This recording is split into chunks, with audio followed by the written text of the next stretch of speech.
Deep in the heart of the American wilderness, shrouded in mist and shadow, lies a place of unsettling beauty and chilling legend.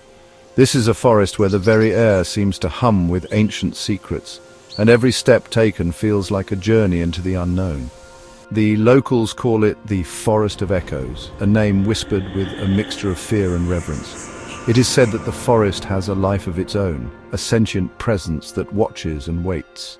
They tell tales of a haunting melody carried on the wind that lures unsuspecting souls deep into the woods, never to be seen again. This melody is not just a sound, but a feeling, a pull that tugs at the very core of one's being. To most, it's just a chilling story, a campfire tale meant to frighten children, but the stories have persisted for generations, passed down from elders who swear by their truth. But for those who live on the edge of the unknown, the Forest of Echoes is a terrifying reality. They speak of strange occurrences, of people who have ventured in and never returned, and of eerie lights that flicker in the depths of the forest at night. The forest itself is ancient, a sprawling tapestry of towering pines and gnarled oaks. Their branches intertwined, forming a canopy so dense that sunlight struggles to penetrate. The trees seem to whisper among themselves, sharing secrets that are not meant for human ears. The air is thick with the scent of damp earth and decaying leaves, a heavy cloying aroma that speaks of ages past. It's as if the forest itself is alive, breathing in the essence of those who dare to enter.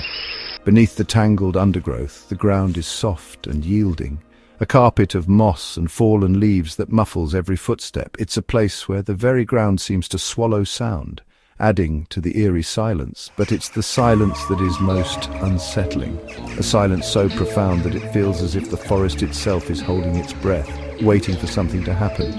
The forest is strangely devoid of animal life, no birdsong, no rustling in the undergrowth. Just an oppressive quiet that seems to press down from above. It's as if the creatures of the forest know something that humans do not, and they stay away for their own safety.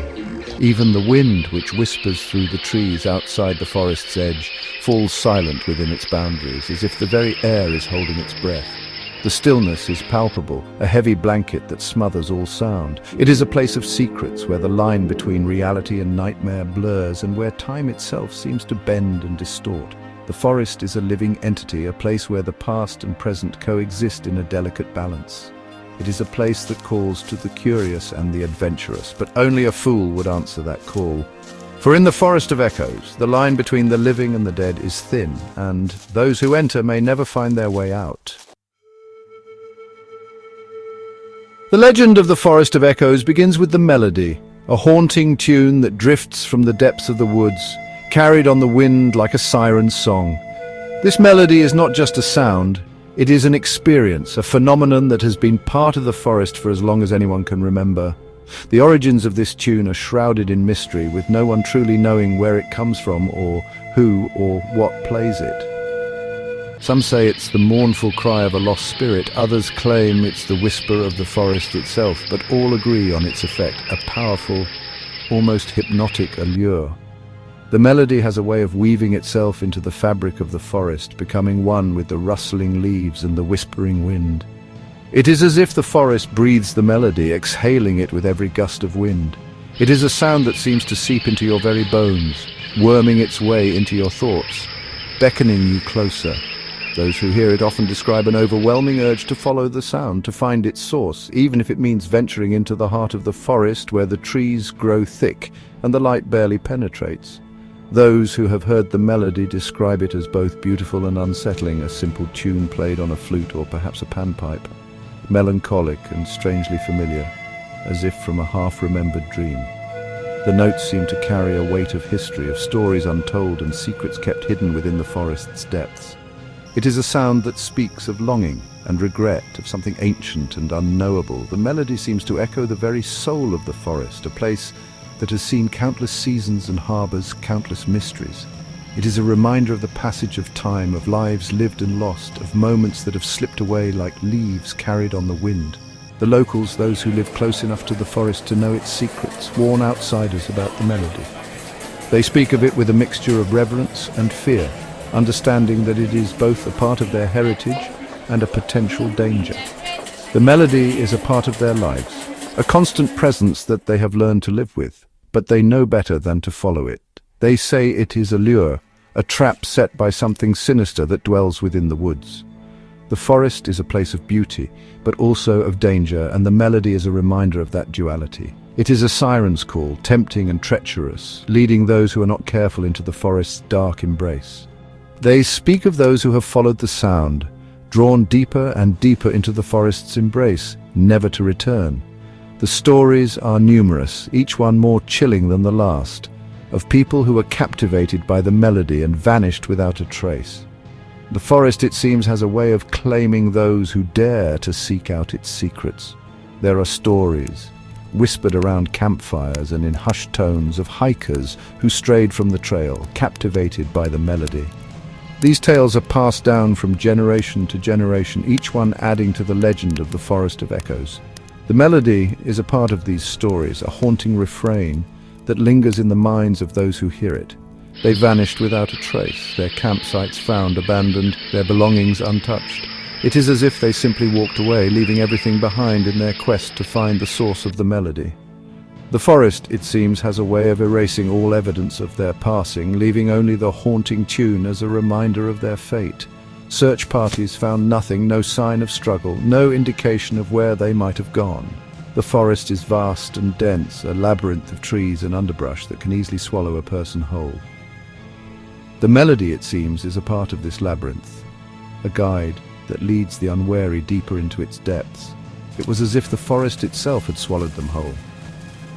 The trees stand as silent sentinels, witnesses to the disappearances, but offering no clues. The melody continues to play, a constant reminder of the forest's power and mystery.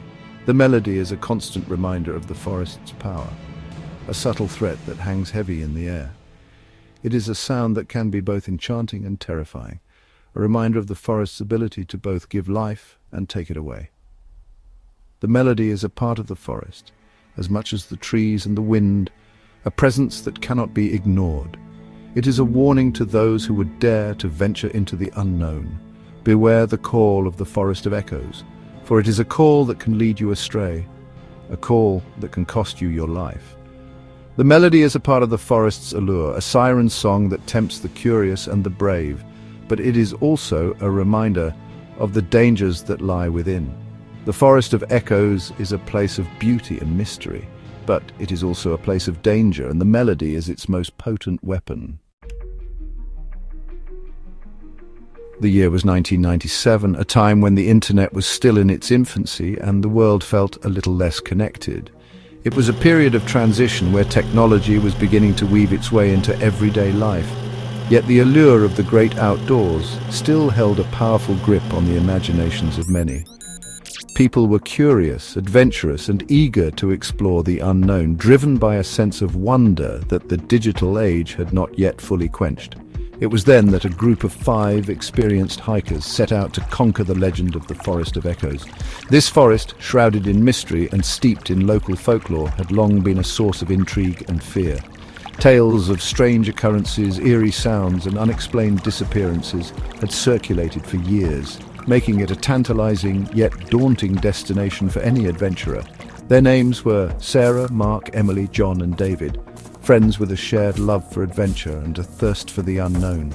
They had bonded over countless hikes and expeditions, each one bringing them closer together and sharpening their skills. Their camaraderie was their strength, and their shared experiences had prepared them for the challenges that lay ahead. They were well-equipped, experienced, and prepared for anything the wilderness could throw at them. Their backpacks were filled with the latest gear, their maps meticulously marked, and their spirits high. They had spent months planning this expedition, leaving nothing to chance. Every detail had been considered, every possible scenario anticipated. Their goal was simple: to navigate the treacherous terrain of the Forest of Echoes, document its mysteries, and return with proof that the legends were nothing more than folklore. They aimed to demystify the forest, to show that it was just another patch of wilderness, no different from any other. But deep down, each of them felt a thrill at the possibility of encountering something truly extraordinary. They planned to spend a week in the forest, mapping their route and collecting samples, determined to debunk the myths that had plagued the area for generations. Their itinerary was packed with activities, setting up camp, exploring different sections of the forest and documenting everything they found. They were methodical, scientific, and driven by a desire to uncover the truth. They ventured into the woods on a bright and sunny morning, their spirits high, their backpacks laden with supplies. The sun filtered through the trees, casting dappled shadows on the forest floor. Birds sang, and the air was filled with the fresh scent of pine. It was the perfect start to their adventure, and they felt invincible. They laughed and joked as they trekked deeper into the forest, their confidence growing with each step. The camaraderie they shared was palpable, and their laughter echoed through the trees. They took in the beauty of their surroundings, marveling at the towering trees and the vibrant undergrowth. It was a day filled with promise and excitement. They were undeterred by the oppressive silence, the strange stillness of the air, or the unsettling feeling that they were being watched. The deeper they went, the more the forest seemed to close in around them. The air grew cooler and the light dimmer, but they pressed on, driven by their determination to uncover the truth. They were, after all, seasoned hikers, and they refused to be intimidated by a few spooky stories. They had faced challenging terrains and harsh conditions before, and they were confident in their abilities. They knew how to navigate, how to survive, and how to stay calm under pressure. The forest, with all its mysteries, was just another challenge to overcome. As the day wore on, the light began to fade, and the forest grew darker and more menacing. The cheerful atmosphere of the morning was replaced by a sense of foreboding. Shadows lengthened, and the once vibrant forest took on a more sinister appearance. The hikers could feel the change, but they remained resolute. The trees seemed to press in closer, their branches reaching out like grasping claws. The dense foliage created an almost claustrophobic atmosphere, and the path ahead seemed to twist and turn in unexpected ways. It was as if the forest itself was alive, watching their every move. The silence was broken only by the sound of their own footsteps, each one echoing eerily in the stillness. The usual sounds of the forest, rustling leaves, chirping birds and scurrying animals, were conspicuously absent. It was as if the forest was holding its breath, waiting for something to happen. The hikers, though still outwardly confident, couldn't shake the feeling that something was wrong, that they were being watched, that they were not alone. Their senses were on high alert, every rustle of leaves and snap of a twig making them jump. They exchanged uneasy glances, each one silently acknowledging the growing tension. The forest, once a place of adventure and excitement, had become a realm of shadows and whispers, and the true test of their courage was just beginning.